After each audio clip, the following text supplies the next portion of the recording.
সার্বভৌম রাষ্ট্র, এবং সেই সার্বভৌমত্ব আমরা কোনোভাবেই ইনফ্রিঞ্জ করতে পারি না, আমরা সেখানে কোনোভাবেই ইন্টারভিন করতে পারি না।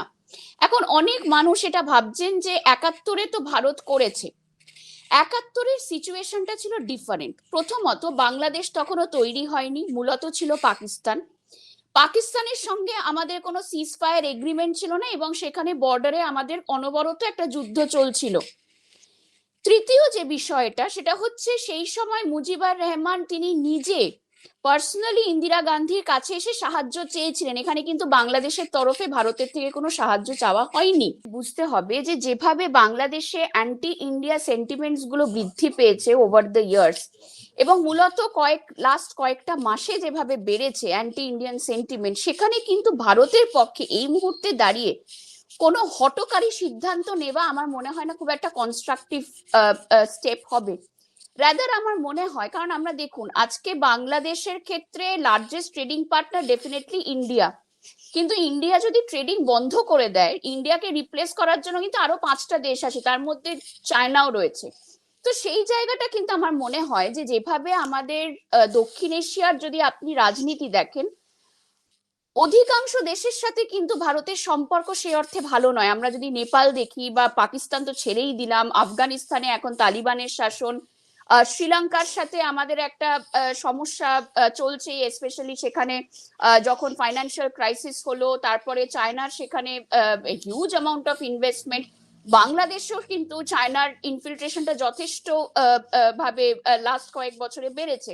তো সেই জায়গায় আমার দাঁড়িয়ে আমার মনে হয় যে ভারতের পক্ষে এই মুহূর্তে কোনো স্ট্রং কিছু করাটা খুবই ডিফিকাল্ট। তবে হ্যাঁ, একটা বিষয় আমি বলতে পারি যে ভারত যেটা করতে পারে সেটা হচ্ছে আন্তর্জাতিক যত প্রেক্ষাপটগুলো রয়েছে বা আন্তর্জাতিক যত স্তরগুলো রয়েছে, সেটা ইউনাইটেড নেশনস থেকে শুরু করে বিভিন্ন যে আমাদের মাল্টিল্যাটারাল ফোরামস আছে, ব্রিক্স আছে, সাংঘাই কোঅপারেশন অর্গানাইজেশন আছে, অথবা বিভিন্ন দেশ অর্থাৎ ইউরোপিয়ান ইউনিয়নের দেশগুলো, সেই দেশের সঙ্গে কিন্তু একটা ডায়ালগ ওপেন করে তারা ভারত কিন্তু এই প্রজেকশনটা করতে পারে যে বাংলাদেশে হিউম্যান রাইটস ভায়োলেশন হচ্ছে, এবং সেখানে একটা ইন্টারন্যাশনাল ইন্টারফারেন্স কিন্তু যথেষ্ট পরিমাণে দরকার।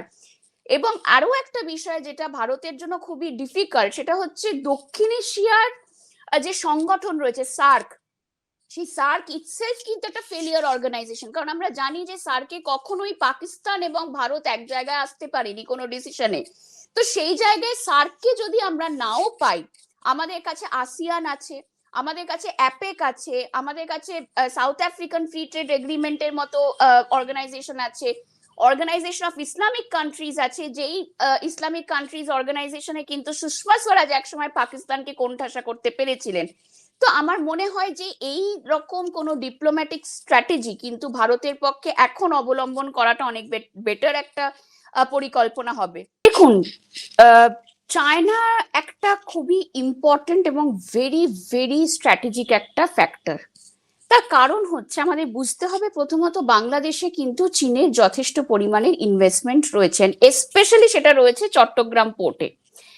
এবার এবার আমাদের বুঝতে হবে যে চায়না কেন এতটা ইম্পর্টেন্ট। তার কারণ হচ্ছে 2013 সালে শি জিনপিং একটি নীতি অবলম্বন করে, যেটাকে বলা হয় বেল্ট অ্যান্ড রোড ইনিশিয়েটিভ। এবং এই নীতির মাধ্যমে শি জিনপিং মূলত দক্ষিণ এশিয়ার দেশগুলোর সাথে যে ধরনের ইনভেস্টমেন্ট করে চলেছে, সেটা হচ্ছে মূলত ভারত মহাসাগরে চীনের নেভাল যে ক্যাপাবিলিটি সেটাকে বাড়ানোর জন্য। তার কারণ আমাদের বুঝতে হবে যে চায়নার যে এনার্জি রিকোয়ারমেন্ট অর্থাৎ তেল, এই তেলটা মূলত আসে মধ্যপ্রাচ্য থেকে, এবং মধ্যপ্রাচ্য থেকে ভারত মহাসাগরের রুট হয়ে কিন্তু সেটা চায়নাতে যায়। এবং চায়নার কাছে দেশ অর্থাৎ পাকিস্তান, বাংলাদেশ, শ্রীলঙ্কা এবং মায়ানমার, এই 4টে দেশ কিন্তু অত্যন্ত গুরুত্বপূর্ণ, কারণ এই 4টে দেশই কিন্তু চায়নাকে রাস্তা করে দিতে পারে ভারত মহাসাগর অব্দি। মায়ানমারে আমরা জানি সিটওয়ে পোর্টে, কিয়াকফু পোর্টে চায়নার মারাত্মক ইনভেস্টমেন্ট রয়েছে, বাংলাদেশের চট্টগ্রামে, শ্রীলঙ্কার কলম্বোতে, পাকিস্তানের গোয়াদারে। এবার সমস্যা হচ্ছে চীন কিন্তু চাইছে এই দেশগুলোতে ইনভেস্টমেন্ট করে এই দেশে চায়নার একটা পাপেট সরকার বসাতে, যেটা আমরা শ্রীলঙ্কার, এক্স্যাক্টলি আমরা শ্রীলঙ্কার ক্ষেত্রে দেখেছি, আমরা মালদ্বীপসের ক্ষেত্রে দেখেছি। আহ, আহ, মায়ানমারে ডেফিনেটলি একটা অন্যরকম সমস্যা চলছে, কারণ যেহেতু সেখানে সেনা অভ্যুত্থান হয়ে গেছে। বাংলাদেশের ক্ষেত্রে কিন্তু চায়না মূলত চেয়েছিল একটা স্টেবল গভর্নমেন্ট, এবং অনেকেই মনে করছে যে এই আনস্টেবিলিটিটার পেছনে চায়নার হাত আছে। কিন্তু একটা বিষয় আমাদের বুঝতে হবে, যে চায়না চুপচাপ থাকলেও আনস্টেবিলিটিটা কিন্তু চায়না একেবারেই চায় না, কারণ চায়নার সেখানে বিজনেস ইন্টারেস্ট ক্ষতিগ্রস্ত হচ্ছে। কিন্তু সমস্যা হচ্ছে, আমরা যদি চায়নার ইন্টারন্যাশনাল মানে স্ট্যান্ড পয়েন্ট দেখি, সেটা আফগানিস্তানের ক্ষেত্রে হোক, শ্রীলঙ্কার ক্ষেত্রে হোক, মায়ানমারের ক্ষেত্রে হোক, চায়না কিন্তু জেনারেলি কখনো কোনো স্টেটমেন্ট দেয় না। চায়না ওয়েট অ্যান্ড ওয়াচ করে, এবং সেখানে যদি দেখে যে কোনো একটা পার্টিকুলার সরকার, সেটা যদি তালিবান হয় আফগানিস্তানের ক্ষেত্রে, বা বাংলাদেশের ক্ষেত্রে যদি এরকম একটা আনস্টেবল গভর্নমেন্ট হয়, বা মায়ানমারের সেনা হয়, চায়না কিন্তু তাদের সাথে হাত মিলিয়ে নেয় শুধু তার বিজনেস ইন্টারেস্টের জন্য। এখন এক্ষেত্রে বাংলাদেশের ক্ষেত্রে আমরা দেখছি যে পাকিস্তানের কিন্তু একটা প্রত্যক্ষ এবং পরোক্ষ মদত রয়েছে শেখ হাসিনাকে ক্ষমতাচ্যুত করা, এবং সেখানে মোহাম্মদ ইউনিসের একটা সরকার গঠন করা, যে মোহাম্মদ ইউনিস কিন্তু অ্যাকচুয়ালি ইসলামিক ফান্ডামেন্টালিস্টদের হাতে একটা পুতুল, এর বেশি কিছু নয়। তো এর পেছনে কিন্তু আইএসআই এর একটা বড় ভূমিকা রয়েছে। কিন্তু সমস্যা হচ্ছে, আইএসআই কিন্তু একটা প্রচুর পরিমাণে ফান্ডিং পায় চায়না থেকে। তো সেই দিক থেকে আমরা বলতে পারি যে চীনের ডাইরেক্ট কোনো ইনফ্লুয়েন্স না থাকলেও একটা পরোক্ষ মদত কিন্তু চীনের রয়েছে, সেটা থ্রু পাকিস্তান। এখন ভারতের ক্ষেত্রে বাংলাদেশ একটা বড় মাথা ব্যথার কারণ, তার প্রধান কারণ হচ্ছে বাংলাদেশে আমরা দেখেছি বিগত কয়েক বছরে প্রো চায়না একটা সেন্টিমেন্ট কিন্তু বাংলাদেশের মানুষের মধ্যে তৈরি হয়েছে।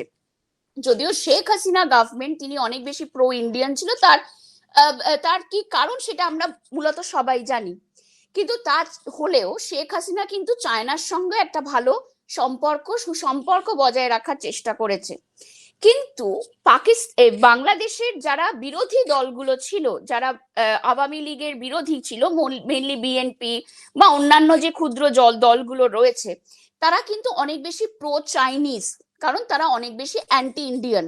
এখন বাংলাদেশ একটা দুর্বল অর্থনীতি, বাংলাদেশ একটা দুর্বল দেশ, তাকে ডিপেন্ড করতে হবে একটা বড় দেশের ওপর, either that is India or China.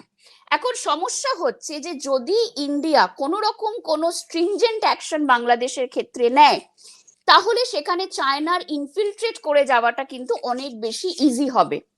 কারণ অলরেডি আমাদের বুঝতে হবে যে বাংলাদেশে দেখুন, যেটা আমি বললাম যে ভারতের পক্ষে এখন বাংলাদেশ নিয়ে অতিরিক্ত করা স্টেটমেন্ট মানে সেখানে চায়নাকে একেবারে ইনভাইট করে দেওয়া। এবং আমরা জানি যে চায়নার সঙ্গে ডিসএনগেজমেন্টটা কিন্তু ভীষণভাবে গুরুত্বপূর্ণ ছিল।